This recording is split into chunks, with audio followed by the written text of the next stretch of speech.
बादल अरबी नस्ल का एक शानदार घोड़ा था। वह अभी 1 साल का ही था और रोज अपने पिता राजा के साथ ट्रैक पर जाता था।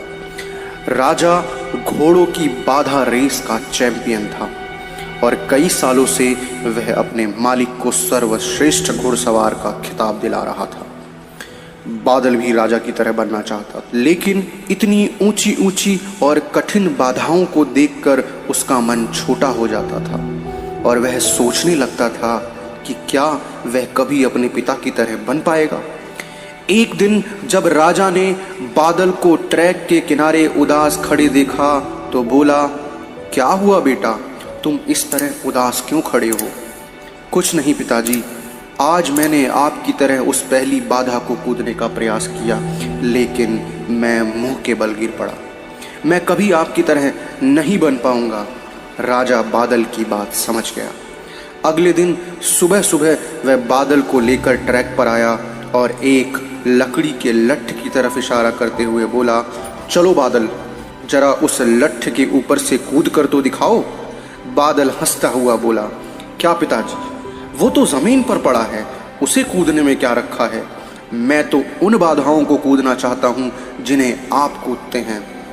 मैं जैसा कहता हूं वैसा करो, राजा ने लगभग डांटते हुए कहा। अगले ही क्षण बादल लकड़ी के लट्ठ की ओर दौड़ा और उसे कूदकर पार कर गया। शाबाश, ऐसे ही बार बार कूद कर दिखाओ। राजा उसका उत्साह बढ़ाता रहा। अगले दिन बादल उत्साहित था कि शायद आज उसे बड़ी बाधाओं को कूदने का मौका मिले, पर राजा ने फिर उसी लट्ठ को कूदने का निर्देश दिया। करीब 1 हफ्ते ऐसा ही चलता रहा। फिर उसके बाद राजा ने बादल से थोड़े और बड़े लट्ठ कूदने की प्रैक्टिस कराई। इस तरह हर हफ्ते थोड़ा थोड़ा करके बादल के कूदने की क्षमता बढ़ाई गई और एक दिन वो भी आया जब राजा उसे ट्रैक पर ले गया। महीनों बाद आज एक बार फिर बादल उसी बाधा के सामने खड़ा था जिस पर पिछली बार वह मुंह के बल गिर पड़ा था। बादल ने दौड़ना शुरू किया। उसके टापों की आवाज साफ सुनाई दे रही थी। 1 2 3 जंप, और बादल उस बाधा के पार था।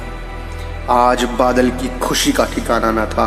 आज उसके अंदर से विश्वास हो गया था कि एक दिन वह भी अपने पिता की तरह चैंपियन घोड़ा बन सकता है और इस विश्वास के बलबूते पर आगे चलकर बादल वास्तव में एक चैंपियन घोड़ा बना।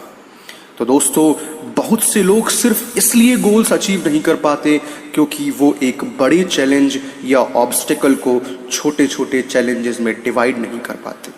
इसीलिए अगर आप भी अपनी लाइफ में चैंपियन बनना चाहते हैं, एक बड़ा लक्ष्य हासिल करना चाहते हैं, तो सिस्टमेटिकली उसे पाने के लिए आगे बढ़िए। पहले छोटी छोटी बाधाओं को पार करिए और अल्टीमेटली उस बड़े गोल को अचीव कर अपना जीवन सफल बनाइए। तो दोस्तों, इस कहानी से हमें शिक्षा मिलती है कि जल्दी हार मत मानिए, बल्कि छोटे से शुरू कीजिए और प्रयास जारी रखिए। इस तरह आप उस लक्ष्य को भी पालेंगे जो आज आपको असंभव